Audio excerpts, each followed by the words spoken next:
2025 या वर्षात सोन्या चांदीना भलताच भाव खाल्लाय। दोघांची झळाळी इतकी की अनेक गुंतवणूकदारांना चांगला नफा झाला। आकडेवारीनुसार यावर्षी सोन्यानं 1 लाख रुपयांच्या गुंतवणुकीवर 80% परतावा मिळवून दिलाय, तर शेअर मार्केटमध्ये मात्र केवळ 8% परतावा मिळालाय। तर चांदीची चमकही डोळे दिपवणारी आहे। पाहूया यावर्षी सोन्या चांदीतील गुंतवणूक आणि शेअर मार्केटमधील गुंतवणूक यात कसा फरक दिसला आणि कोणत्या गुंतवणुकीनं गुंतवणूकदारांना मालामाल केलाय।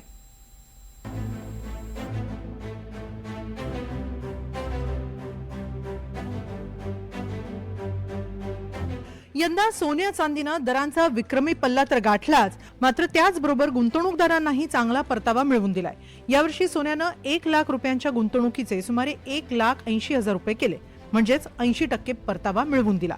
तर शेअर बाजार आणि एफडी मध्ये 1 लाखांच्या गुंतवणुकीवर 1,08,000 मिळाले, म्हणजेच यात फक्त 8% परतावा मिळाला। तर बाजार तज्ञांनुसार 2026 मध्ये सोनं, शेअर आणि प्रॉपर्टीमध्ये 12 ते 15% परतावा मिळू शकतो, म्हणजेच 1 लाख रुपयांच्या गुंतवणुकीवर सुमारे 15,000 नफा होऊ शकतो।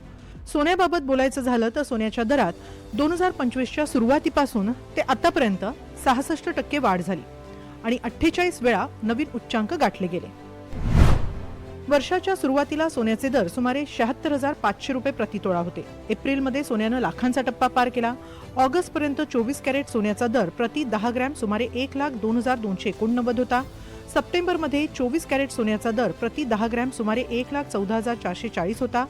डिसेंबरमध्ये 24 कॅरेट सोन्याचा दर प्रति 10 ग्रॅम सुमारे 1,41,320 रुपये होता। तर 28 डिसेंबर रोजी 24 कॅरेट सोन्याचा दर प्रति 10 ग्रॅम सुमारे 1,39,260 पर्यंत गेला। राजकीय अस्थिरता आणि आर्थिक अनिश्चिततेमुळे सोन्याची मागणी सुरक्षित गुंतवणूक म्हणून वाढली आहे।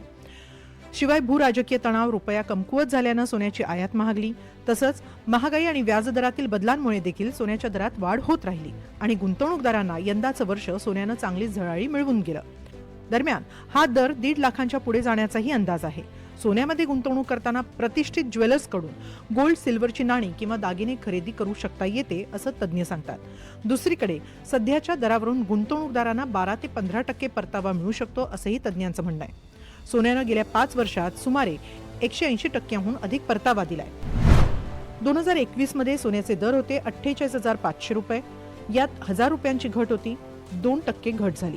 2022 मध्ये मात्र 54,500 रुपये किंमत होती, यात 6,000ची वाढ झाली, 12%चा बदल पाहायला मिळाला। 2023 मध्ये 62,500 रुपये दर होता, 8,000ची वाढ झाली, 15%चा बदल होता। 2024 मध्ये 75,500 रुपये किंमत होती, तर 13,000ची वाढ नोंदवण्यात आली, 19%चा फरक होता।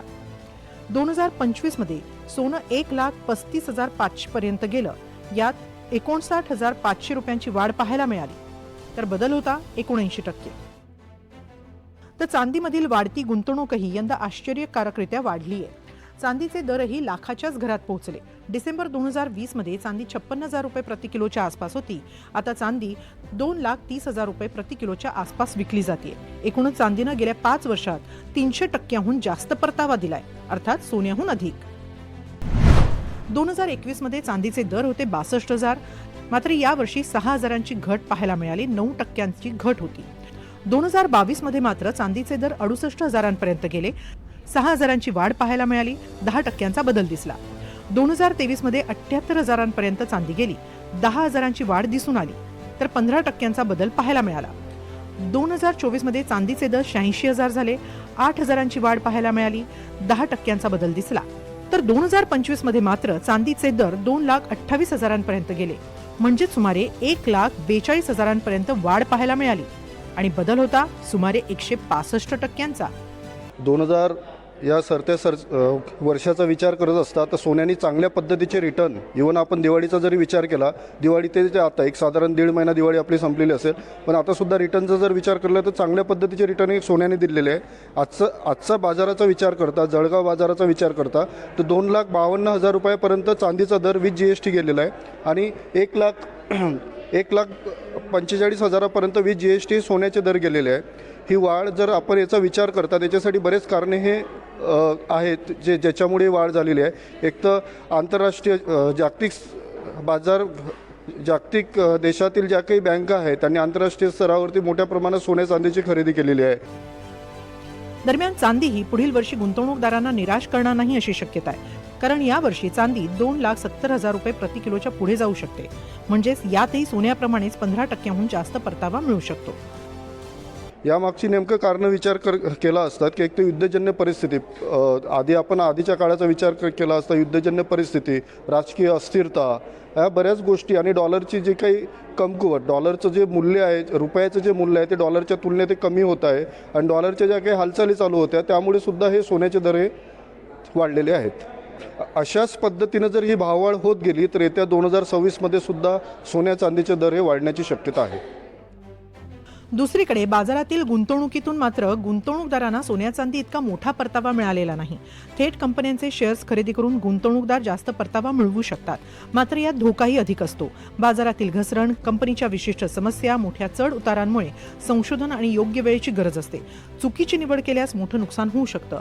ICICI डायरेक्ट ॲक्सिस सिक्युरिटीजनुसार 2026च्या अखेरपर्यंत निफ्टी 29,000च्या पुढे जाऊ शकतो.